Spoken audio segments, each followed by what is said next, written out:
Bonjour. Aujourd'hui, j'aimerais bien de vous proposer une courte histoire qui s'appelle Le pauvre clerc. Cette histoire est tirée d'un recueil Les contes et légendes et récits du Moyen Âge français. J'espère qu'elle va vous amuser. Il était à Paris un clerc fort instruit dans toutes les sciences sacrées. Nul mieux que lui ne savait lire le latin. Il étudia à Sorbonne, mais sa pauvreté était grande. Il a peu à peu épuisé son pécule, et puis il a vendu les chevêtements dont ses parents l'avaient pourvu. Il s'est défait aussi de toutes ses médailles et d'objets de prix. Il n'a seulement plus rien qu'il puisse mettre en gage. Alors, bien tristement, il retourne en son pays, pleurant les beaux rêves qu'il ne réalisera jamais. Sa subsistance durant le long voyage, il la trouve au hasard, parfois plantureuse dans les pays où l'hospitalité est large, bien chiche souvent dans les villages où l'on dédaigne les pauvres étudiants. Il vient à passer dans une riche bourgade. Il est tard, de tout le jour il n'a bu ni mangé. Tout rompu de fatigue, il frappe à la première porte. À la dame qui lui ouvre, il demande de l'héberger. « Je suis seule, répond-elle, et mon maître me blâmerait fort s'il savait que je vous ai introduit dans son logis. Dame, je viens d'école, j'ai beaucoup marché tous ces jours. Par charité, ne me conduisez pas. Mais elle, durement, fait mine de refermer la porte. D'un coup d'œil, le clerc voit dans la salle 2 barils de vin qu'un valet cherche à cacher soigneusement, sur le feu un bon rôti et cuit juste à point, et la servante sort un gâteau, tout fumant de son four. À voir si bonne chère, l'eau lui vient à la bouche. Le clerc insiste encore. Mais c'est peine perdue. On lui ferme la porte au nez. Il faut bien qu'il s'en aille.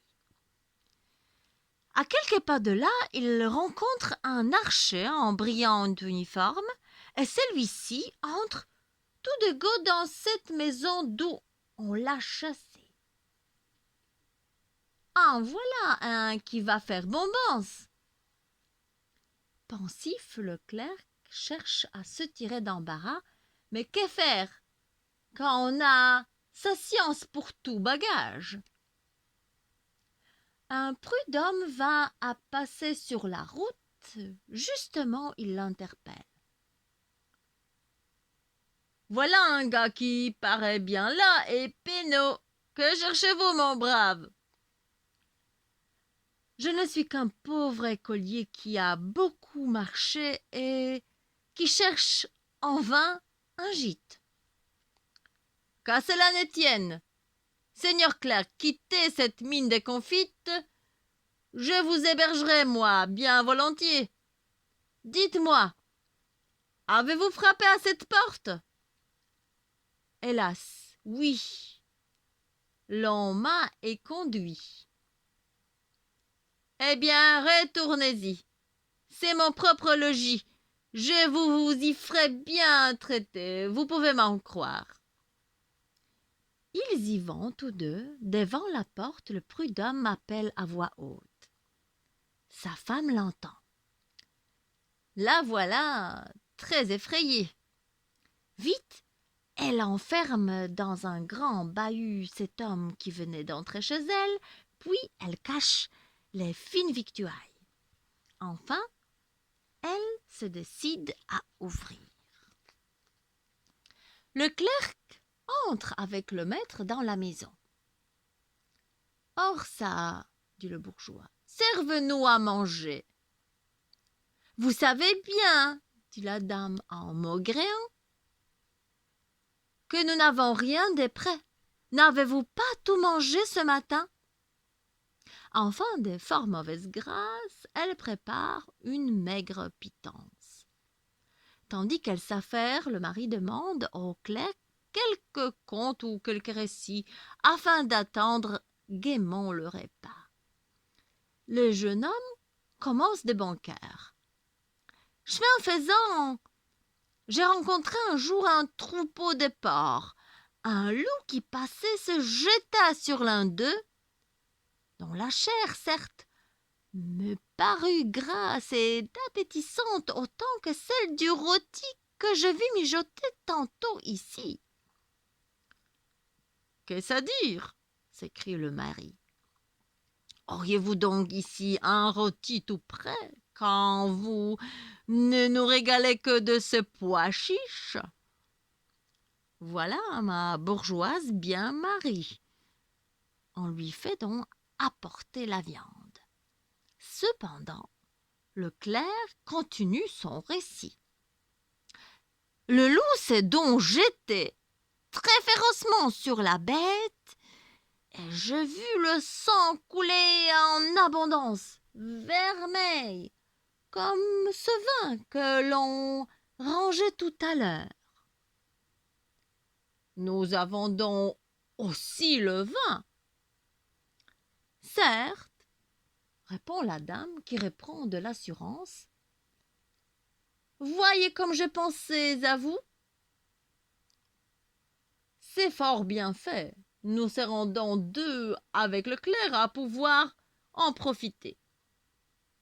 À cet instant, reprend le clerc, je voulais abattre la bête cruelle. Je me saisis d'une pierre grosse, tenez, comme le gâteau qu'on a sorti du four, tout fumant, devant moi tout à l'heure. Ah, ma foi, nous voilà bien lotis. Chair, vin et gâteau, que souhaite de meilleur? Apportez-nous aussi le gâteau si vous l'avez. La dame s'exécute et son seigneur fait des grandes éloges au clerc du beau conte qu'il leur a fait. Et ce n'est pas tout, ajoute celui-ci. Quand dès ma pierre je menaçais le loup, ses yeux brillèrent avec autant d'éclat, ma foi, que ceux de l'archer qui nous regarde par les fentes de ce bahut. Un homme est caché ici. Matin, nous l'allons voir. Il en sortira peut-être plus vite qu'il n'y est entré. Et le mari, se disant, court au bahut, l'ouvre et en tire notre archet fort de confit.